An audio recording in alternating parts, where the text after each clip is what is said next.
United States, April 17, 2024. It was still early that morning when a police operation considered routine changed the fate of an entire city and exposed a mistake that could never be erased. A man was handcuffed in front of neighbors, treated as a suspect, accused without evidence. Everything seemed like just another common case. Until, hours later, federal authorities entered the scene. Systems were shut down, Washington awoke, and power shifted sides in a humiliating and irreversible way.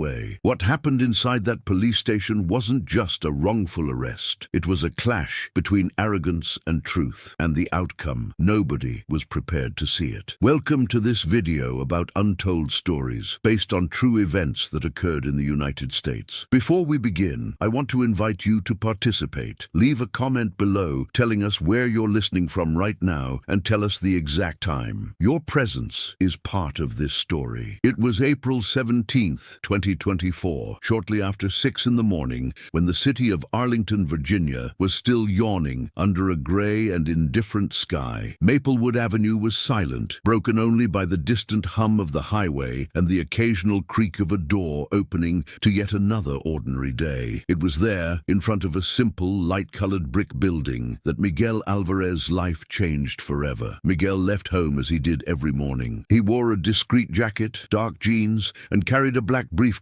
unmarked, worn from use. He wasn't running. He didn't seem nervous. He walked with the tranquility of someone who knows his own destiny, or at least thought he did. When he stepped onto the sidewalk, he heard a sound no immigrant forgets. Tires screeching, brakes screeching, doors opening all at once. 3 police cars surrounded the street in seconds. Blue and red lights ripped through the morning fog. "Hands on your head! Now!" shouted a loud voice. Miguel froze for a moment, not out of fear, but out of surprise. He looked around, searching for someone else. There was no one there. "Sir, there must be some kind of mistake," he began in perfect calm English. He didn't finish the sentence. 2 police officers advanced, as if they had been training for this moment for months. One of them pushed him against the wall with enough force to knock the air out of his lungs. The other twisted his arm behind his back. "Shut up!" growled the policeman. "You know very well why we're here." The handcuffs snapped shut with a dry, metallic click. The sound echoed louder than it should have. Neighbors started peeking through their windows. A woman dropped her coffee cup. A man was recording everything with his cell phone, hidden behind the curtain. Miguel took a deep breath. He didn't argue. He didn't resist. He simply asked, in a firm voice, "May I know what the charge is?" The head of the operation approached, Captain Robert H. Miller, the local police chief, chest puffed out, jaw clenched, dark glasses on despite the dim light. He looked Miguel up and down with calculated contempt. "Illegal immigration, use of false documents, and association with suspicious activities," he replied slowly, as if savoring each word. Miguel felt something different at that moment. Not anger, not fear, something deeper. The certainty that the man had made a mistake that could not be undone. "Captain," Miguel said, maintaining eye contact, "I recommend you confirm your information before continuing." The policeman laughed, a short, arrogant laugh. "I recommend you learn to keep quiet when the police are talking," he retorted. "People like you always think they know better. People like you." The sentence hung in the air, heavy. Miguel was shoved into the vehicle. The door slammed shut. Outside, the captain raised his hand, satisfied, like a general who had just won an easy battle. "Another one off the streets," he told a local reporter who had just arrived. "We're cleaning up the city." Inside the car, Miguel closed his eyes for a few seconds. He thought about how many times he had been in far more dangerous rooms, how many decisions he had made that affected entire countries, how many powerful men had listened to him in absolute silence. And now he was there, treated like a common criminal. The vehicle started moving. At the police station, the treatment got worse. Miguel was brutally searched. They threw his briefcase on the floor. Documents fell out, but no police officer bothered to look closely. Everything was put in a plastic bag, labeled suspicious material. "Name?" an agent asked without looking up. "Miguel Alvarez." "Nationality?" "American," he replied without hesitation. The agent finally looked up and laughed. "Of course, and I am the president." He typed something on the computer and shook his head. "It's not in the system." Miguel tilted his head slightly. "So the system is incomplete," the agent snorted. "Take him to cell 3. The iron door slammed shut behind him with a bang that rattled in his chest. The cell was cold, lit by a merciless white lamp, a concrete bench, an old smell of mold and cheap disinfectant. Miguel sat down slowly. He observed the surroundings as one might analyze a chessboard. He counted the footsteps in the corridor, the time between rounds, the sound of the radios, the voices. None of that was random. Minutes later, or perhaps hours, Captain Miller appeared before the bars. He approached slowly like a satisfied predator. "Do you know what your problem is?" he asked. "You think it matters who you are?" Miguel looked up, calm. "No, I know." The captain frowned. "Today you're just another illegal immigrant, and you'll stay here until you learn that." Miguel took a deep breath. "Captain, the last time someone underestimated me like that..." He paused briefly. "It cost him his career." Miller laughed loudly. "A threat? Inside here?" He turned to leave. "Enjoy your stay. You're going to become famous in the wrong way." The door closed again. Miguel was left alone. What none of them knew yet was that, at that very moment, a silent alert had been triggered in a system that wasn't visible on any screen in that police station. A system that did not forgive mistakes. In Washington, someone was about to realize that an important name had disappeared from the radar. And when that happened, that simple arrest would cease to be a police case. It would become a federal incident. The silence in the cell wasn't absolute. He was breathing. There was a constant hum coming from the fluorescent light, the uneven dripping of an old pipe in the hallway, and in the background, the distant echo of muffled voices. For most of the men who passed by, that sound was torture. For Miguel Alvarez, it was information. He sat with his back straight, hands resting on his handcuffed knees, eyes alert. He counted 3 complete rounds. The same officer passed by every 22 minutes. His radio always crackled before the turn in the corridor. There were cameras, but one of them, the one on the right corner, had a slight lag. Maintenance error. Human error. Miguel closed his eyes for a few seconds. Not to rest, but to think. He knew exactly when the problem would begin. He didn't wonder if it would happen, but when. The system that protected him was invisible, quiet, and above all, didn't ask permission from local authorities. The problem was the weather. On the other side of the police station,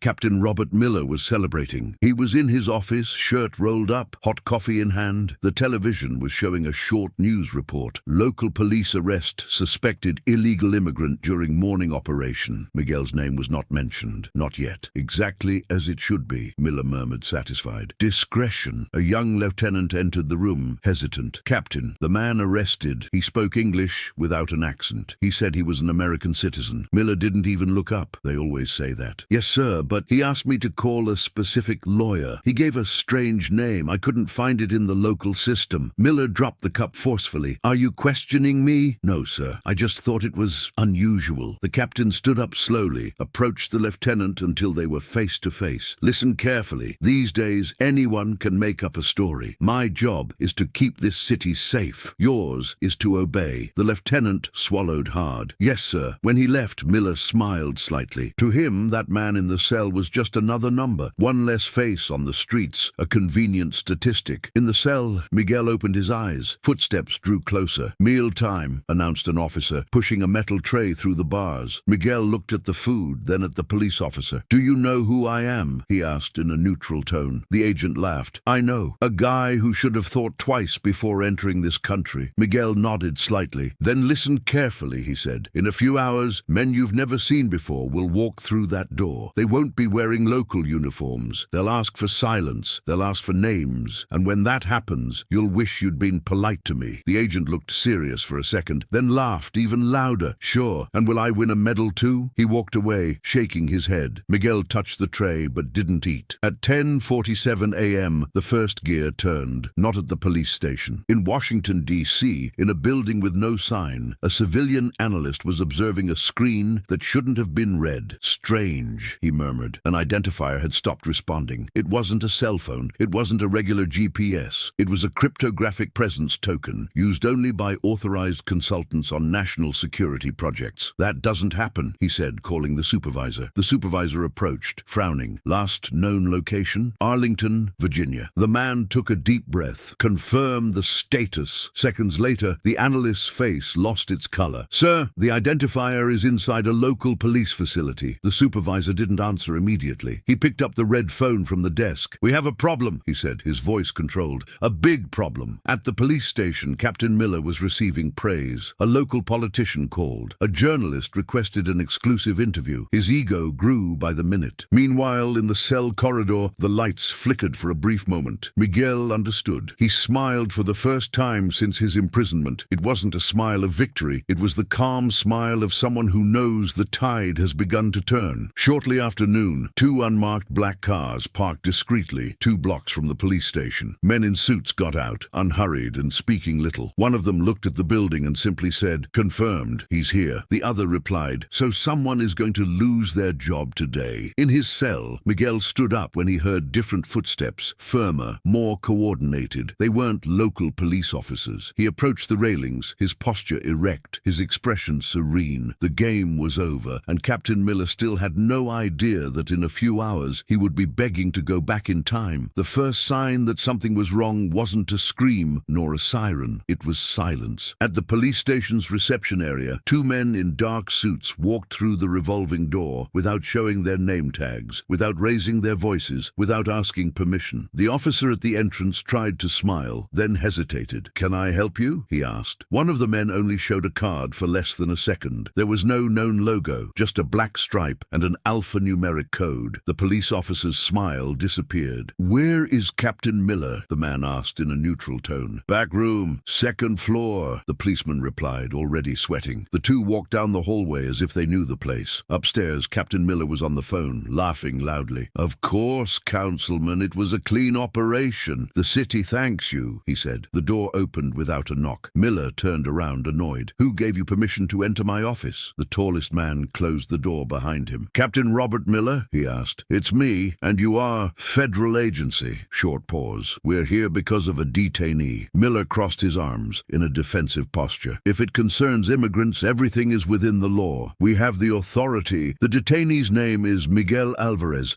the other man interrupted, placing a tablet on the table. "Please confirm." Miller frowned. "Yes, so what?" The man touched the screen. A single file opened, then another, then another. Each line caused the captain's face to lose a little more color. "That name," Miller murmured, "shouldn't be here." "Exactly," the officer replied. "That name should never have been handcuffed." Miller laughed nervously. "There must be a mistake. I've seen very convincing fake documents before." The agent leaned slightly over the table. "Captain, do you know what an Omega-level authorization is?" Laughter is dead. That doesn't exist outside of movies," Miller stammered. The second man spoke first. "It exists, and when someone with that level of risk disappears from the radar for more than 2 hours, automatic protocols are triggered. None of them involve polite conversation." Miller swallowed hard. "Where is he now?" "Cell 3, Miller replied, almost whispering. There was a heavy silence. "Then we're late," said the agent. They left the room without saying anything else. In the cell corridor, local police officers began to realize something was wrong. Radios crackled without response. The internal system froze for a few seconds. The cameras froze and then resumed with a delay. A sergeant ran to the control room. "The system crashed on its own," he said. "It wasn't a regular malfunction." In cell 3, Miguel heard the unfamiliar sound of boots. He stopped in front of the bars even before the men arrived. The federal agent looked at him with immediate respect. "Mr. Alvarez," he said in a low voice, "we apologize for the inconvenience." Miguel did not respond immediately. "How long has it been?" he asked. 3 hours and 27 minutes since the first alert." Miguel closed his eyes for a moment. "A very long time," he simply said. The officer made a quick gesture. The handcuffs were opened. The sound of metal hitting the floor echoed throughout the entire hallway. Several local police officers watched, paralyzed. "Is he free?" one of them asked. The agent turned slowly. He was never legally imprisoned. At that exact moment, Captain Miller appeared in the hallway, pale, sweaty, his tie loose. "Wait, this is some kind of misunderstanding," he said, trying to smile. Miguel turned to him for the first time since the cell. He looked into her eyes. "Captain," he said calmly, "I asked you to confirm before continuing." Miller tried to speak. No words came out. "From now on," Miguel continued, "everything that happens here will no longer be under your control." One of the federal agents approached Miller. "Captain Robert Miller, you are being formally investigated for unlawful detention, abuse of authority, and violation of federal protocols." Miller's legs gave way. I was just doing my job." Miguel tilted his head slightly. "No, you were making a judgment. And now, for the first time that day, power had shifted sides. Outside, more black cars were arriving. The entire police station seemed to shrink. The Arlington police station had never been so quiet, not because it was empty, but because no one dared to speak. The radios had been confiscated, telephones switched off. One by one, local police officers Officers were instructed to remain at their posts without asking questions. The word circulating in whispers was the same: federal. Miguel walked down the corridor as if he were crossing a building he had known for years. The agents ahead of him made way. Those behind him looked away. Outside, the street was cordoned off with no sirens, no spectacle, just orange cones, men in suits, and a strange feeling that something big was happening, something that wouldn't appear in that day's newspapers. In Washington, the Undersecretary of Defense's phone rang at 11:58 a.m. "Speak. Sir, we have confirmed the location. Wrongful detention by local authority. No warrant, no federal coordination." There was a short, heavy pause. Consultant status: conscientious, cooperative, but dissatisfied. The Undersecretary closed his eyes for a second. "Activate the response committee. Now." Minutes later, rooms that were rarely used came back to life. Screens lit up. Digital files were opened. The name Miguel Alvarez circulated through encrypted channels with top priority. He wasn't just a consultant. This was someone who had participated in strategic assessments, conflict simulations,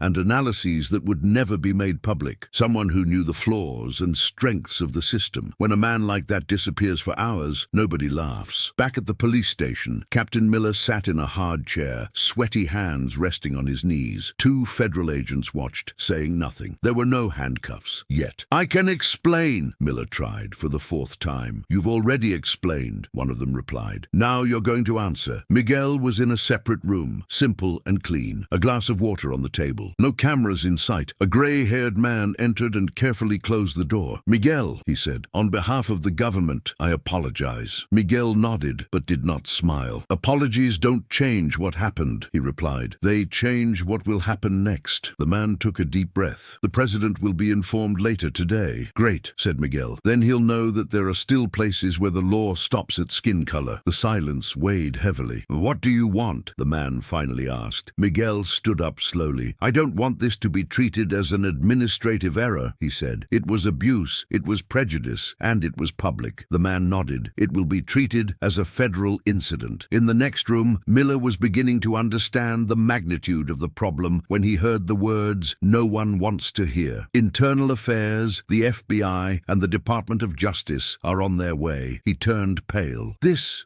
will ruin my career." The agent leaned forward. "Captain, your career ended the moment you decided not to check." Outside, reporters began to gather. Someone had leaked the information. Cameras appeared like ants. "Sources indicate federal operation at Virginia police station. Possible illegal detention involving local authority." Miguel watched everything from a narrow window. There was no satisfaction in his gaze, only gravity. He knew what was coming next. When Washington wakes up, nobody sleeps, and the next step would not be discreet. That would be exemplary. At 2:12 p.m., the word routine ceased to exist at the Arlington police station. Federal vehicles pulled up in a line, silent, blocking the exits like someone closing off a chessboard. Men and women got out without haste, all behaving the same way. No shouting, no weapons drawn, no excesses. This wasn't an invasion, it was a takeover. And the most frightening detail, everything was being done within the law. Local police officers received direct orders to remain where they were. Some tried to call their superiors. There was no signal, not due to a technical failure. It was a strategic decision. On the second floor, Captain Miller felt the ground disappear beneath his feet. "I am the head of this precinct," he repeated, his voice growing weaker. "You can't just—" "We can," interrupted a woman in a dark suit, her voice firm. "And we are—" She placed a document on the table. "Federal warrant. From this moment on, you are removed from office." Miller read the first few lines. The words seemed blurred. "Removed from service, temporarily, indefinitely." He tried to stand up, but his legs wouldn't obey. "That's an exaggeration," he murmured. "It was just a wrong arrest." The agent leaned forward slightly. "Captain, you didn't arrest the wrong person. You ignored warnings, refused verification, humiliated a citizen, and turned prejudice into procedure." Every word was a blow. Outside, the siege was already visible. Reporters were broadcasting live. What began as a routine police operation now involves multiple federal agencies. Sources confirm that the detainee was not an illegal immigrant. The name had not yet been revealed, but the narrative was already crumbling. Inside the police station, Miguel walked down the central corridor, not escorted, accompanied. Officers opened doors. Employees moved away. A young police officer, the same one who had hesitated hours before, mustered doubted his courage. "Sir, I am very sorry." Miguel stopped. "You sensed doubt," he replied. "That already sets you apart." The boy nodded, his eyes welling with tears. In the makeshift interrogation room, Miller now sat before 3 people. None of them raised their voices. They didn't need to. "Captain," one of the investigators said,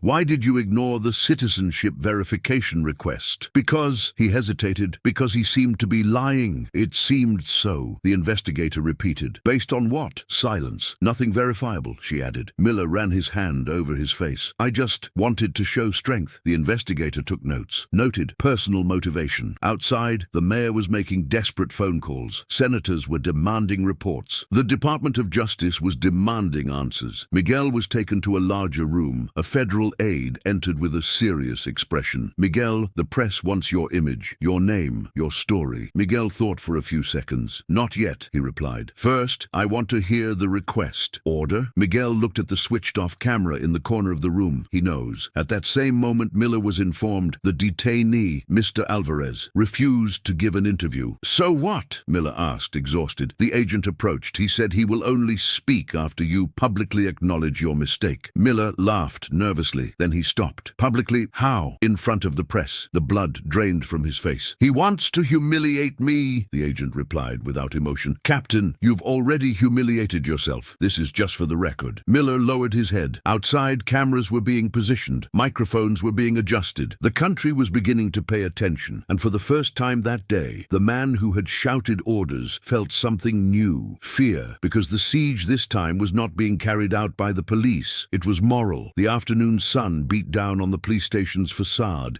as Captain Robert Miller walked through the main door. There were no sirens. There were no visible handcuffs. But there was something worse. Cameras, microphones were extended like spears. Reporters spoke simultaneously. The murmur of the crowd grew with each step he took. The man who, hours before, had felt untouchable, now walked with slumped shoulders, a pale face, his eyes searching for an exit that didn't exist. Behind him, 2 federal agents maintained a precise distance. It wasn't an escort, it was symbolic restraint. "Captain Miller, you arrested an American citizen without evidence? Was that institutional racism? Is the Pentagon involved?" The questions came like blows. Miller stopped before the makeshift podium. He swallowed hard. He felt the sweat trickle down his back. He had never been afraid of public speaking. Now, every word felt like a risk.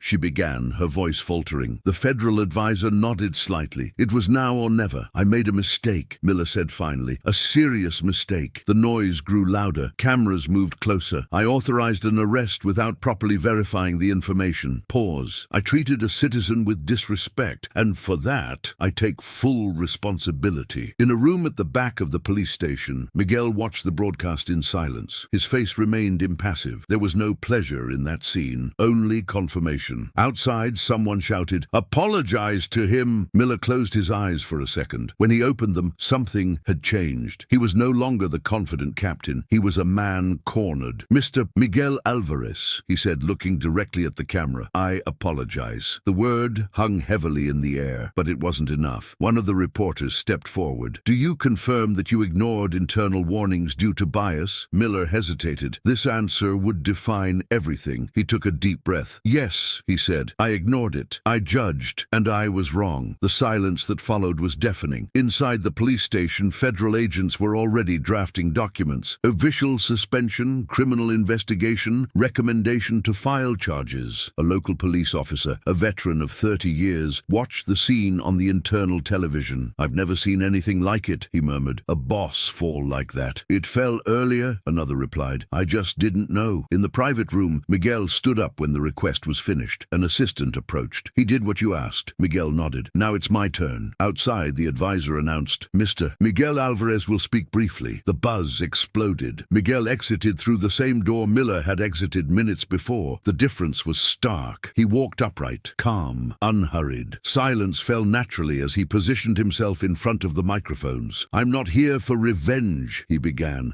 "I'm here on principle." His voice was firm, without anger. "Today, I was treated as a suspect before being treated as a citizen. This is not an isolated mistake. It reflects something bigger." He looked around. "If this happened to me, imagine how many others have no voice." Cameras captured Miller's face in the background. He didn't look up. "Justice isn't isn't about power," Miguel concluded. "It's about limits, and today a limit was crossed and corrected." Miguel stepped away from the pulpit. He didn't answer any questions. He didn't need to. At that moment, notifications were pouring in across Washington. The case was no longer local. For Miller, there was no turning back. Hours later, already at night, he was alone in a cold room, waiting for lawyers. The badge lay on the table. It had been officially retired. He stared at the object for several long seconds, and for the first time in many years, she felt ashamed. The fall was complete. All that was missing was the final agreement. Night fell heavily on Arlington. The lights in the police station were still on, but there was no movement anymore. There was no press, no onlookers, only the distant sound of passing cars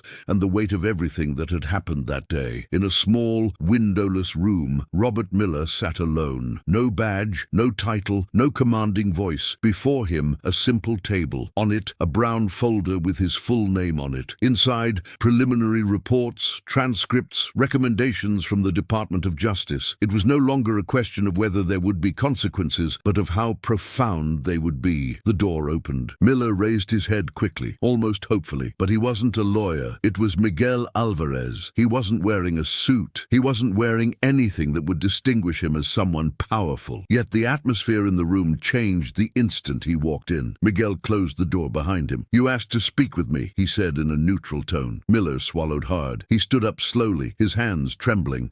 He began, but his voice faltered. "I needed to look into your eyes." Miguel crossed his arms. "Did you look this morning?" The phrase hit like an invisible punch. Miller took a deep breath, fighting against the last vestige of pride he had left, the last piece of it. "I lost everything," he said. "Career, name, respect." Miguel tilted his head slightly. "No, you gave everything away." Silence returned to fill the space. "I didn't know who you were," Miller said, almost in despair. "If I had known," Miguel interrupted him. "That's the point. You shouldn't need to know who I am to do the right thing." The words echoed louder than any shout. Miller felt his legs give way. He took a step back, then another, and then it happened. The man who had commanded hundreds of policemen, who had shouted orders, who had humiliated without hesitation, fell to his knees. The sound was dry. The end. "Please," she said, her voice breaking. "I beg you, make it stop. Talk to them. Tell them it was a misunderstanding." Miguel watched the scene in silence. There was no anger in his eyes, only a contained sadness. "You asked for mercy," said Miguel, "but you never thought of offering it." Miller was crying now. There was no more composure. There was no longer a position to protect him. "I ruined everything," he murmured. Miguel took a step closer. "No," he said. "You revealed everything." He paused briefly. "The system doesn't need monsters to fail. It only needs ordinary men who feel untouchable." Miguel turned towards the door. "I'm not going to ask them to destroy you," he said. "They've already decided that on their own." Before leaving, he added, "But I hope you remember this moment, because thousands live on their knees every day without ever having done anything wrong." The door closed. Alone, Miller remained on the ground for long minutes. No cameras, no audience, just him and the consequences of his choices. Days later, the case would become national news. Laws would be reviewed, protocols reinforced, training programs re-evaluated. Miguel would return to Washington away from the spotlight. He would continue working quietly, as he always had. But that police station would never be the same. And in that city, whenever someone passed through the iron gate of the cells,